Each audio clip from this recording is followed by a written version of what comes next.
Everyone. So today we are back with our monster stories collection, and I'm going to read you a story called Brabo and the Giant, written by William Elliot Griffis. Ages ago, when the giants were numerous on the earth, there lived a big fellow named Antigonus.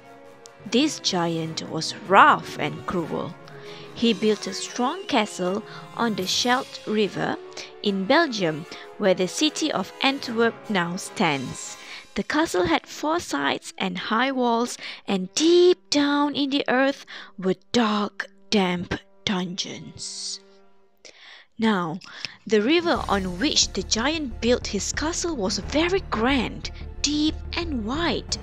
The captains of ships liked to sail on it because there was no danger from rocks, and the country through which it flowed was so pretty.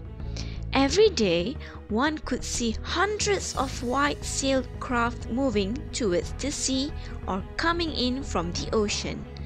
The incoming ships brought sugar, wine, oranges, lemons, olives, and other good things to eat, and wool to make warm clothes. But one day, the wicked giant came into the country to stop the ships and make the captains pay him money. He strode through the town with a big knotted club made out of an oak tree. He cried out to all the people to assemble in the great open square. "From this day forth," he roared, "no ship shall pass by this place without my permission. Every captain must pay me. Whoever refuses shall have both his hands cut off and thrown into the river." With this, the giant swung and twirled his club in the air, and then brought it down on a poor countryman's cart, smashing it into pieces. Now, there was a brave young fellow named Brabo, who lived in the province of Brabant. He studied the giant's castle and saw a window where he could climb up and get into the giant's chamber. Brabo went to the Duke and promised that if his lord's soldiers would storm the gates of the castle, he would seek out and fight the giant. While the soldiers battered down the gates, he would climb the walls. "He's nothing but a bully and a boaster," said Brabo. The Duke agreed. On a dark night, 1,000 of his best men-at-arms marched towards the giant's castle, but with no drums or trumpets or anything that could make a noise. Reaching a wood full of big trees near the castle, Brabo and the soldiers waited till after midnight.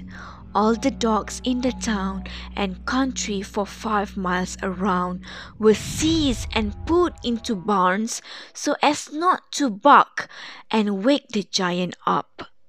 They were given plenty to eat, so they quickly fell asleep and were perfectly quiet.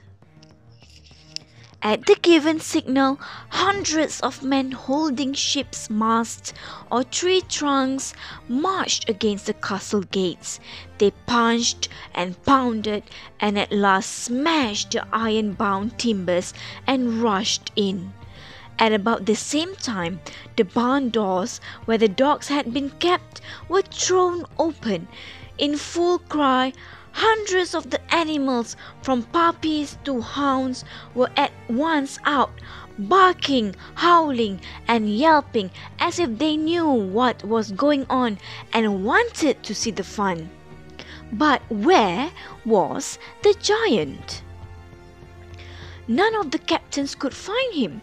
Not one of the prisoners held in the castle or the soldiers could tell where he had hidden. Brabo was not afraid. Some of his comrades outside helped him to set up a tall ladder against the wall. Then, while all the watchers and men-at-arms had gone to defend the gates, Brabo climbed into the castle through a slit in the thick wall. This had been cut out like a window for the bow and arrow man. Sword in hand, Brabo made the giant's own room. Glaring at the youth, the big fellow seized his club and brought it down with such force that it went through the wooden floor. But Brabo dodged the blow and in a moment made a sweep with his sword. Cutting off the giant's head, he threw it out the window. It had hardly touched the ground before the dogs arrived. One of the largest of these ran away with the trophy, and the big, ugly head of the bully was never found again. Very soon, every house in Antwerp displayed lighted candles, and the city was lit up. After this, thousands of ships from many countries loaded and unloaded their cargoes at the quays or sailed peacefully by.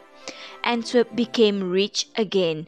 The people loved their native city so dearly that they made the proverb, "All the world is a ring, and Antwerp is the pearl set in it." The end. I hope you enjoyed the story. That's all for now. Bye!